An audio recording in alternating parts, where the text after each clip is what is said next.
Alright, now I must admit I'm a little bit late to join the party on the main card prediction for this one. I just don't give a fuck about this card. Anyway, I'm here now, and I know the MMA community has been waiting with bated breath to hear my word drop on this absolute banger. With all the dropouts over the past few events, I figure I just wouldn't jump the gun. I hope I haven't jinxed it at the 11th hour, but let's be honest, would it really matter though? Like and subscribe as always, leave your comments, they're really appreciated. Let's just get straight into this. Alright, strange fight here, but I'm into it. Why the hell not? We've got two old dogs here in the game. Ferreira hasn't fought in over 18 months after coming off losses to the likes of Gamrot and Dariush by split. The Gregor Gillespie one by TKO is not exactly ideal, I'll be honest. I do think the layoff is going to do him some good here though. Johnson obviously has a terrible record on paper. He's literally fought everyone though, and his last win in particular was quite impressive. A lot has been said about him neutralizing Diakese in the grappling, but I literally do not give a fuck about that. That guy literally decided he's a wrestler like a few fights ago. Johnson is going to have a major advantage on the feet. His boxing is slick, and the man is lightning fast at this weight class. I'm actually picking the winner though based on a really bizarre reason, so hear me out for a second. Johnson has been talking about who he's going to fight next, and that never bodes well for me. I never really see that as a good sign.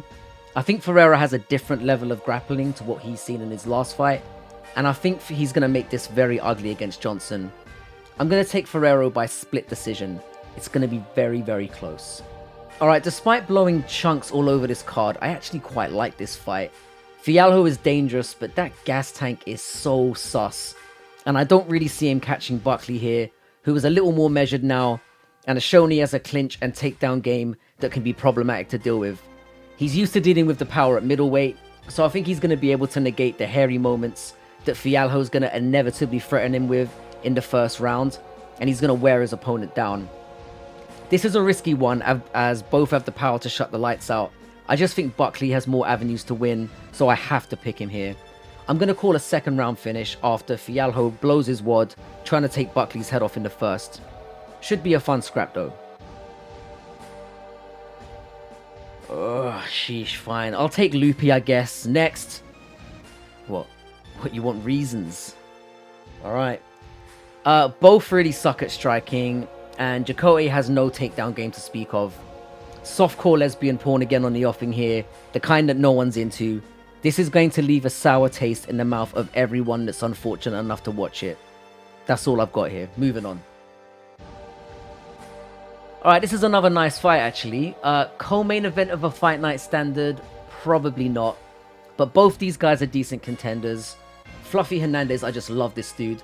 I wrote him off when he came up against Rodolfo Vieira a while back, and what a performance he put in there. He's coming off a win against the guy who's known as the Power Bar. He managed to out-powerbar that cardio monster. Sharbazyhan kind of got fraud checked after a hot start to his UFC career, before crashing and burning in spectacular fashion. He was being trained by the biggest fraud of all time though in the game, in Taverdian, so at least he's broken free from that toxic mess. I hate to sound like a broken record here, but that gas tank on Fluffy is just too much to overlook, and he's actually a very effective striker, if not the most fluid. I'm picking him to lose the first round closely, then take over and see out the last two, with Edmund surviving an onslaught for the final two. Fluffy is class, and I actually want him to win. Alright, obviously this is a joke of a main event. It was low down on a fight night card recently, and is only here due to the domino effect of Pena running away from Nunes. I guess she's not as dumb as I thought. It's mainly here so the UFC can fill their female main event quota for the year. I'd rather they rebooked, what's her face? Pennington.